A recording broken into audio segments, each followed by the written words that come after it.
Hello दोस्तों, स्वागत है आप सभी का। जैसे कि हम पिछले वीडियो में चर्चा कर रहे थे सूर्य और केतु को लेकर, तो मैंने आपसे पहले भी कहा था, पहली बात तो ये कि इन चीज़ों को अनुभव जीवन में बहुत कम लोग करते हैं, क्योंकि कुछ फैक्टर्स हैं, वो फैक्टर्स बता देंगे कहाँ पे सूर्य ज़्यादा काम कर सकता है।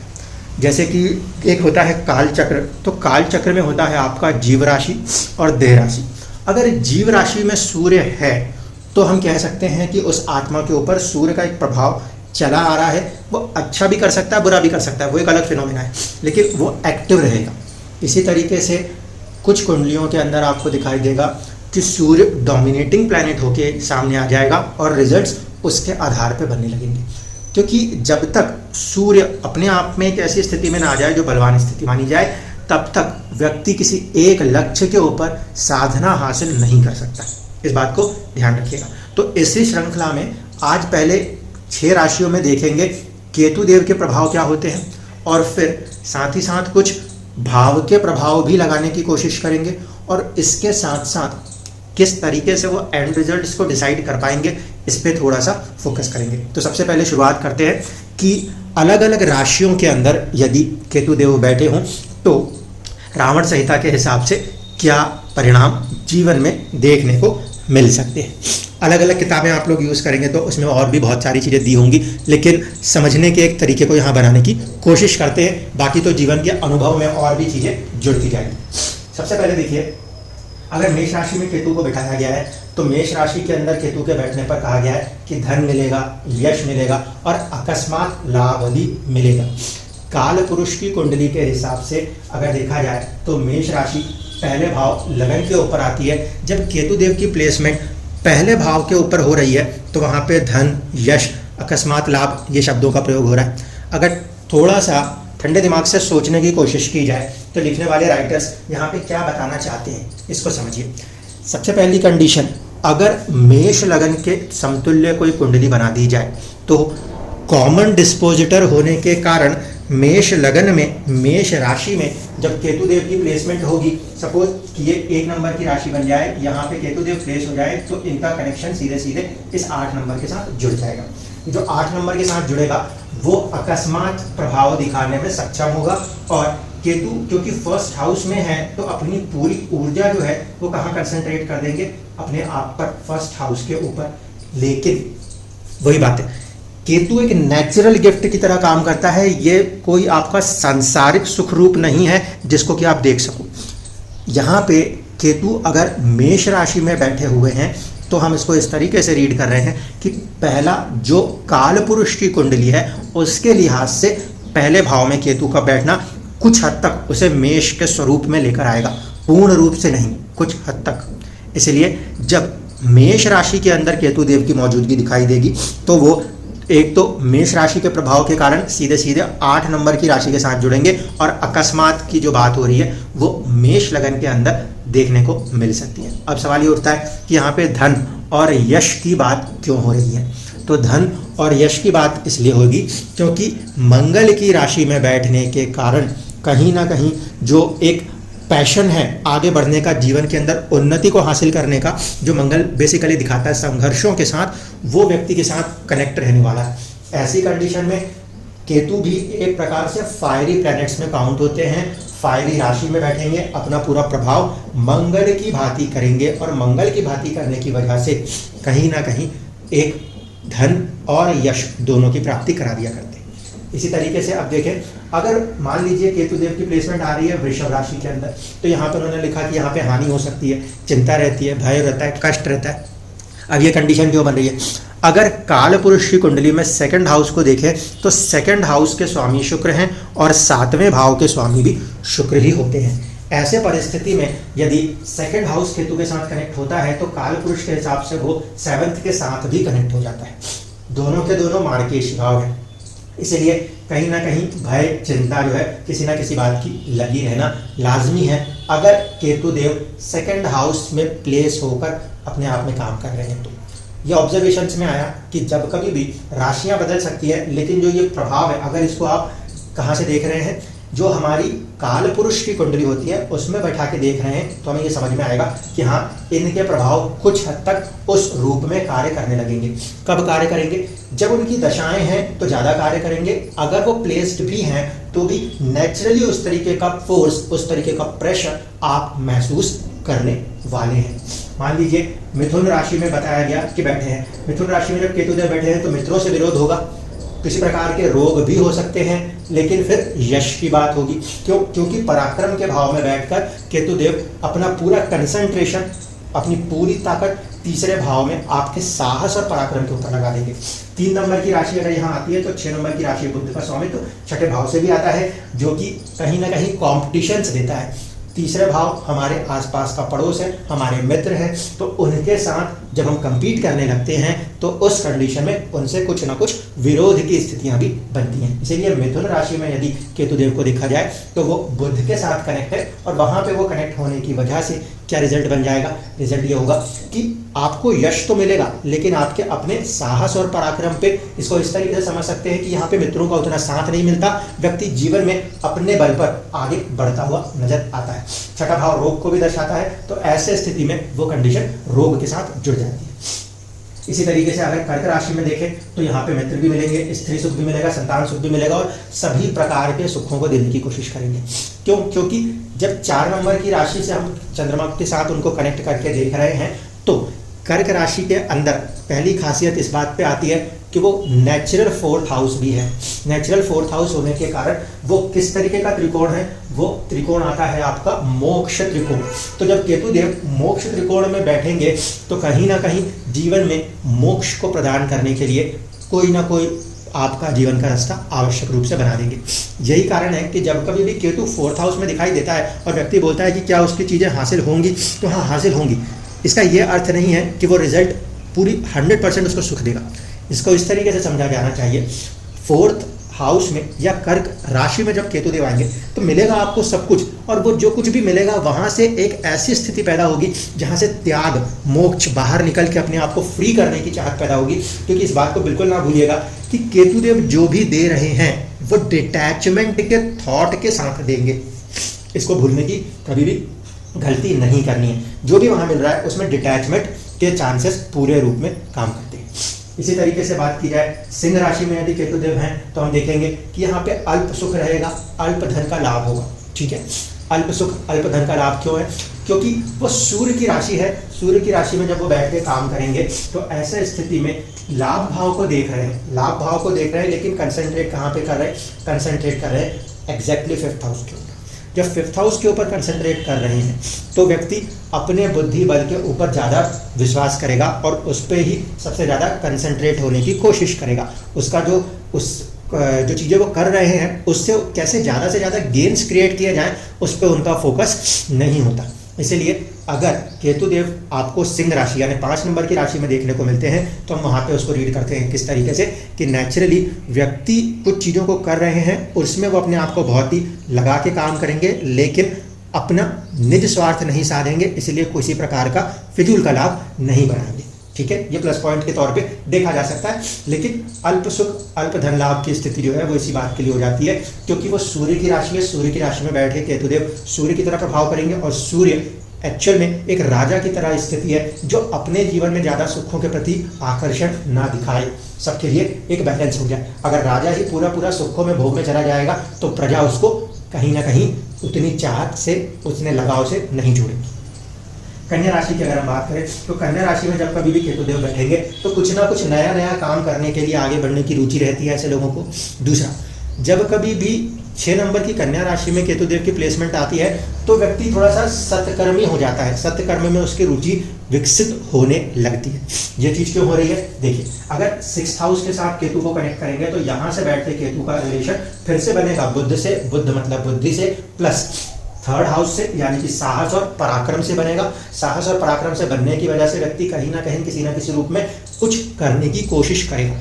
तीसरा भाव जो होता है वो हमारी डिटर्मिनेशन के लिए इंपॉर्टेंट है। साहस पराक्रम एक डिटर्मिनेशन की बात है। तो वहां पे 6 नंबर की राशि में जब इनका संबंध है तो वो 3 नंबर की राशि से भी होगा। यहाँ पे डिटर्मिनेशन 3 नंबर की राशि में था तो पूरा फोकस वहीं पे चल गया था। यहाँ पे छठे भाव से फोकस है। छठा भाव जो होता है दैनिक दिनचर्या का होता है, लोगों के प्रति सर्विस का होता है। इस कारण से बात यहाँ पे प्रसिद्धि की लिखी गई है, सत्कर्मों की लिखी गई है। क्यों? क्योंकि वहां पे बैठ के केतु का जो सीधा सीधा कनेक्ट है वो बन जाएगा आपके 12th हाउस के ऊपर। 12th हाउस कनेक्ट करता है चैरिटी को। राहु जो प्लैनेट ऑफ डिजायर है वो चला जाएगा चैरिटी की तरफ। ऐसी कंडीशन में कहीं ना कहीं वहां पे बैठ के केतुदेव जो भी नई नई चीज़ों को बनाने की कोशिश करेंगे वो किसके लिए होगी? वो किसी ना किसी तरीके से एक चैरिटी जैसे फैक्टर्स के लिए होगी। तो अभी पहले तो ये हमने 6 राशियों में इनके प्लेसमेंट्स को समझ लिया कि 6 राशियों में ये प्रभाव कैसे काम करता है। अब देखिए आपके सामने एक कुंडली है, उसके ऊपर इसको ले जाके प्रभाव लगाने की कोशिश करते हैं। ये जो कुंडली आपके सामने है ये स्वामी विवेकानंद जी की कुंडली है। इसलिए मैंने कहा कि ऐसे सोल्स को देख रहे हैं जो एक्टिव सोल्स हैं, जो किसी भी तरीके की मोह माया से बंधे ना हो। उन लोगों के अंदर आत्मा जीवित होती है। जिन लोगों का मोह माया में मन लग रहा है, संसार को नहीं त्यागेंगे वो लोग इतनी जल्दी, उनको मन में 1000 चीज़ें चाहिए, उनके ऊपर ये चार्ट्स फॉर्मेशन बहुत कम रीड करेंगे। इसीलिए 90 से 95% चार्ट्स में आप लोगों को चंद्रमा और राहु वाले फैक्टर्स को देखना है। सूर्य केतु के फैक्टर्स बहुत ही लिमिटेड चार्ट्स के अंदर देखने को मिलेंगे। यहाँ पे आइए, यहाँ पे देखते हैं सूर्यदेव फर्स्ट हाउस में बैठे हैं। अग्नि तत्व का ग्रह अग्नि तत्व की राशि में बैठा हुआ है और वो भी कहीं ना कहीं एक स्ट्रॉन्ग पोजीशंस पे है। इस कारण से यहाँ पे आत्मा एक्टिव रहेगी, पहली कंडीशन थी।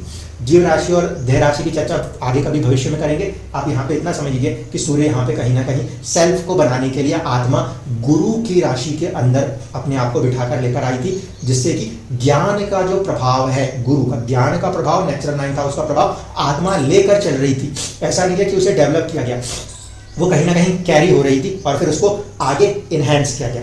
आज कंडीशन में केतु को समझने की, तो देखिए केतु कैसे रीड होगा। केतु वृषभ राशि के अंदर बैठे हुए, तो सबसे पहली कंडीशन हम लगाएंगे, अगर केतु देव वृषभ राशि में है तो क्या बात आएगी। यहाँ पर क्या होना चाहिए? हानि होनी चाहिए, चिंता होनी चाहिए, भय होना चाहिए या कष्ट होना चाहिए। ठीक है, हानि, चिंता, भय और कष्ट किसके प्रति होगा और कब होगा? मैंने इसलिए कहा मटीरियलिस्टिक चीज़ों का जो एक्चुअल में रिप्रेजेंट करने वाला ग्रह बन रहा है वो राहु है। केतु का इससे कोई लेना देना नहीं। आज अगर आप बहुत ज़्यादा बीमार हो जाते हैं, आपको आईसीयू में, कोमा में बिठा दिया जाता है, तो आपका केतु काम कर रहा है आपके दैनिक दिनचर्या के चीज़ों को वाया क्रोमोसोम्स कहीं ना कहीं बनाए रखने के लिए।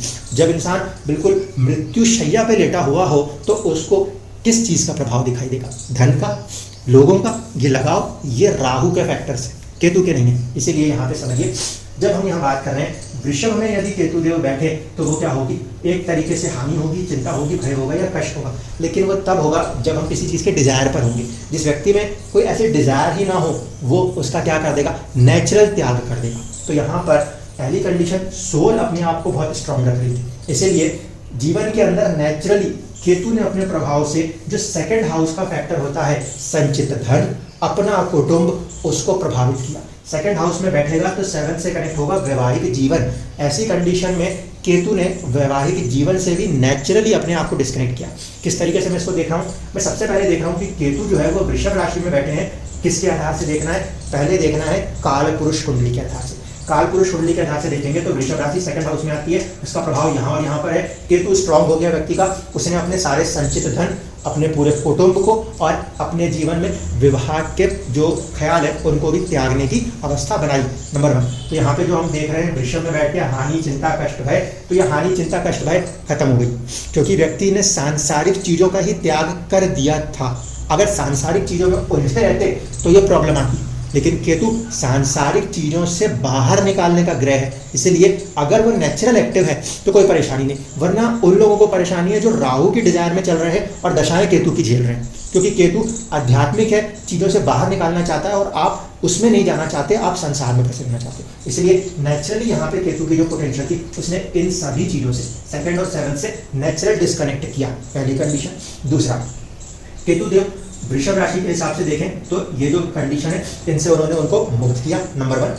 सेकंड चीज, 6th हाउस में अगर केतु देव की प्लेसमेंट है तो 6th हाउस में केतु देव की प्लेसमेंट को कैसे रीड किया जाता है? यहाँ होता है कि व्यक्ति अपना खुद का पराक्रम करेगा, स्वपराक्रमी होगा। स्वपराक्रमी क्यों होगा? क्योंकि नेचुरली 3 नंबर की राशि और 6 नंबर की राशि आपस में बुद्धि के द्वारा कनेक्टेड हैं और कनेक्ट करने वाला ग्रह बुध है, बुद्धि है, वाणी का प्रभाव है, बुध का कारक तत्व है वाणी प्रभाव, उसको भी साथ में जोड़ के चलना है। क्यों? क्योंकि काल पुरुष की कुंडली के हिसाब से छठे भाव में 6 नंबर की राशि आएगी कन्या राशि, और कन्या राशि के साथ साथ जब हम कनेक्ट करेंगे तो छठे भाव के लिए जब हम प्रभाव देखते हैं वहां पे आता है स्वपराक्रम। उन्होंने अपने जीवन में बहुत सारे ज्ञान को अपने आप को ध्यान साधना में ले जाके अपने बल पे अपने पराक्रम से हासिल किया था। ठीक है ना? तो ये कंडीशन हो गई केतु का 6th हाउस में आके बैठना। जब कभी भी किसी भी व्यक्ति का केतु छठे भाव में बैठा है, अगर वो सांसारिक चीजों से थोड़ा सा अपने आप को मुंह से हटाता है और अपने पराक्रम के ऊपर आता है, तब वो व्यक्ति सक्सेस हो जाएगा, ये श्योर होता है। तो 2 कंडीशन हमने लगाई। सबसे पहले हमने इस राशि को उठाया, लेकिन इसको काल पुरुष से देखा, भाव को भी काल पुरुष से ही देखना है। अब जब भाव को काल पुरुष से देख लेंगे तब समझिएगा कि यहाँ पे नेचुरली कौन सी राशि आ रही थी, वो आ रही थी कन्या राशि। तो कन्या राशि क्या है? नवीन कार्यों में रुचि और कहीं ना कहीं प्रसिद्धि। ठीक है? तो नवीन कार्यों में रुचि, सत्कर्मों के साथ प्रसिद्धि, ये इसलिए बन पा रही थी क्योंकि केतुदेव 6th हाउस में कहीं ना कहीं कनेक्ट हो रहे हैं काल पुरुष की कुंडली के हिसाब से 6th हाउस रिजेक्ट करने में। इस लिहाज से अगर हम परिस्थिति को समझते हैं तो हमें समझ में आता है कि केतु देव जो हैं वो क्या कहना चाहते हैं, नेचुरली 2nd और 7th से अपने आप को थोड़ा बाहर निकालिए, प्लस 6th हाउस में है तो 6th हाउस के प्रति काम कीजिए। ये जो भाव होते हैं, भाव के अंदर के रिजल्ट्स किसी और वीडियो में डिस्कस करेंगे, जैसे आज 6 राशियों में किया है, कल 6 राशियों में करेंगे, फिर भविष्य में देखेंगे कि केतुदेव किस भाव में बैठे तो क्या प्रभाव देते। ठीक है? इस लिहाज से अगर हम समझने की कोशिश कर रहे हैं तो हमें ये समझ में आता है, सबसे पहले जो भी राशि है उसको काल पुरुष के भाव से लगाई जाएगी। दूसरा, वो जिस भाव में बैठे हैं उसके प्रभाव, प्लस जिस राशि में बैठे हैं, जिस राशि में बैठे उसको यहाँ से उठाना है। यहाँ से अगर हम सिर्फ राशि उठाएंगे तो हम घबरा जाएंगे, लेकिन रिजल्ट सिर्फ राशि पे नहीं होगा, रिजल्ट 3 चीजों को मिक्स करके बनेगा। एक आपका कि उसकी प्लेसमेंट कहाँ है, वो किस भाव को प्रभावित करने आए हैं। दूसरा, किससे किस भाव को प्रभावित कर रहे हैं। देखिए, सूर्य से भी छठे हैं तो आत्मा तैयार है स्वपराक्रम करने के लिए। सूर्य को अगर लगन के समतुल्य कर रहे हैं तो सूर्य से वो प्लेसमेंट इंपॉर्टेंट होगी, इसको नहीं भूलना। अगर ये छठे में ना होता तो फिर ये कहानी कुछ और हो जाती, दो पराक्रम की स्थिति बदल जाती, इसको ध्यान रखिएगा। जिससे देख रहे हैं उस ग्रह से भी भाव की पोजीशन समझना आवश्यक है। आत्मा के लिए उसका जो सिग्नल जा रहा है वो कितना स्ट्रांग है, क्योंकि आपके जीवन की जो पूरी दिनचर्या चल रही है वो कहीं ना कहीं इन 2 के सिग्नल्स के ऊपर ही चल रही है। अगर थोड़ा सा भी केतुदेव ने कोई क्रोमेटिक किसी तरीके की बीमारी दे दी तो फिर आपका शरीर बैठ जाएगा, आप जीवित तो होंगे लेकिन उसके बाद भी आप कहीं ना कहीं बेड रिडन हो सकते हैं। इस कारण से इनका आपस का कनेक्शन एक इंपॉर्टेंट फैक्टर बनता है। दूसरा फैक्टर देखिएगा तो आपको दिखाई देगा कि नवांश की कुंडली में केतुदेव सिंह राशि में बैठे हैं। तो जो सिंह राशि है वो इस पर्टिकुलर लगन के लिए 9th हाउस की तरफ रुख कर रही थी। 9th हाउस की तरफ रुख करने की वजह से जो उसका प्रभाव आया वो कहाँ पे चला गया, हायर लर्निंग्स की तरफ चला गया, धर्म के प्रति चला गया, धर्म की चीज़ों की रुचि के साथ उसको और प्रचार प्रसार करने में चला गया। क्योंकि नवांश की में केतुदेव जिस तरफ प्रभाव दिखाने जाएंगे वहाँ पे एंड रिजल्ट की बात होगी। तो यहाँ पर भी हमने अगर देखने की कोशिश करी तो स्थिति क्या है, सूर्य से केतुदेव की प्लेसमेंट 6th है। कितने भी एनिमीज, कितनी भी बाधाएं रास्ते में आ रही होंगी, जब वो जगह अपने घरों को छोड़ के जाके समाधियों में बैठे होंगे तो किसी को मच्छर काटने लगते हैं, किसी का हाथ पैर सुन्न होने लगता है, बहुत सारी चीज़ें जो हैं वो नेचुरल परेशान करती हैं। लेकिन यहाँ पर उन सारी चीज़ों में हर वो चीज़ जो आपके कार्य में बाधा या शत्रु बनेगी उसे वो नेचुरली ख़त्म करते हुए आगे बढ़ेंगे और सक्सेस हासिल करेंगे। तो इस तरीके से जब कभी भी सूर्य और केतु के प्रभाव को समझना होता है तो हम सबसे पहला फोकस ये करते हैं कि वो राशि के हिसाब से क्या कह रहा है, हमें अगर आत्मा के लिए जाना तो किसका त्याग करना है। दूसरा, भाव के प्रति क्या कह रहा है। तीसरा, राशि और भाव के साथ साथ काल पुरुष के हिसाब से क्या कहना चाहता है, और फिर सूर्य से कहाँ पर है, चंद्रमा से कहाँ पर है। ठीक है, अगर मान लीजिए 5th हाउस के साथ कनेक्ट कर दें तो जैसे हमने यहाँ पे बोला है स्वपराक्रम। अगर किसी भी व्यक्ति का केतु आपको 5th भाव में देखने को मिलता है तो हम उसको कहते हैं कि उसकी जो विद्या है, कौन सी विद्या, वो विद्या जो वो राहु के दम पर संसार से हासिल करेगा, उसका प्रभाव छोड़कर वो अपनी रुचि किसी दूसरी चीजों में लगाना शुरू कर देगा। क्यों? क्योंकि डिटैचमेंट है एक तरीके से, तो वो उस पर्टिकुलर हाउस में उससे डिटैच कर देगा। 4th हाउस के अंदर या कर्क राशि के अंदर अगर हमने ये बात लिखी है ना तो ध्यान रखिएगा, इन सारी चीजों को देगा तो, लेकिन इनसे देने के बाद इन्हीं से धीरे धीरे करके आपको दूर करने लगेगा। ओरिजिनली केतु के जो फैक्टर है उसको ध्यान रखिएगा। कई बार क्या होगा कि इसको पढ़ के लोग बहुत खुश हो जाते हैं कि अरे वाह केतु देव यहाँ बैठे हैं, धन आएगा। धन तो आएगा, लेकिन इतना धन आएगा कि फिर आप अपने जीवन में उससे इतना ऊपर उठ जाएंगे कि उसकी आपके जीवन में कोई वैल्यू ना रह जाए। इस बात को समझिएगा, ये इस तरीके से ही रिजल्ट्स करते हैं। ठीक है, किसी ना किसी कंडीशन में आप देखना कि आपको इन राशियों के अंदर यदि ये चीजें मिल रही हैं तो क्या ये रिजल्ट्स मिल रहे हैं, लेकिन आप इसको डायरेक्ट मत लगाना, भाव के साथ काल पुरुष कुंडली में जो भी राशि जहां आती है वहां पे बिठाइएगा, वहां बिठा के उसको समझने की कोशिश कीजिएगा। प्रधानमंत्री जी की कुंडली में अगर आप लगाना चाहोगे तो आपको बहुत आसानी से दिखाई देगा, केतु कन्या राशि में ही बैठा हुआ है, लाभ भाव में ही बैठा हुआ है, नेटवर्किंग का हाउस है, नेटवर्किंग के ऊपर फोकस करने को कह रहा है। छठे भाव नेचुरल देखें तो छठा भाव आएगा, 6 नंबर की राशि, तो नवीन कार्य, कुछ ना कुछ नया, कुछ ना कुछ नया, कुछ ना कुछ इनोवेटिव हमेशा चल रहा है। जब से वहां है कुछ ना कुछ इनोवेटिव चल रहा है। ये कौन दे रहा है? ये केतु दे रहा है, ये केतु की पावर है। इसी कारण से अगर हम देख रहे हैं कि एक पर्टिकुलर राशि 6 नंबर की राशि में जिनका भी केतु है वो कुछ ना कुछ इनोवेटिव अपने लाइफ में नया नया नया नया ऐड करते चले, उनके लाइफ के अंदर वो सक्सेस देने लगेगा। लेकिन चीज वही है, वो ग्रह किस नेचर का है? वो ग्रह है लोगों को डिटैच करके काम करने का, दूर हटा के काम करने का, अकेलेपन में बैठ के काम करने का। तो वो चीजें हमें अपनानी पड़ेगी। राहु के फैक्टर्स के साथ अगर हम चलने लग गए तो उस कंडीशन में जाहिर सी बात है केतु का पलड़ा जो है वो कमजोर पड़ जाएगा और फिर आत्मा की उन्नति नहीं होगी, मन की उन्नति होगी, वैभव की उन्नति होगी और आपको कहीं ना कहीं मटीरियलिस्टिक चीज़ों की उन्नति देखने को मिलेगी। लेकिन वो आत्माएं, वो पुण्य आत्माएं जिन्होंने इस तरीके से अपने जीवन को बनाया है, जिनको आज भी याद किया जा रहा है, उसमें कहीं ना कहीं सूर्य और केतु ने बहुत प्रोमिनेंट रोल हमेशा अदा किया है। धन्यवाद।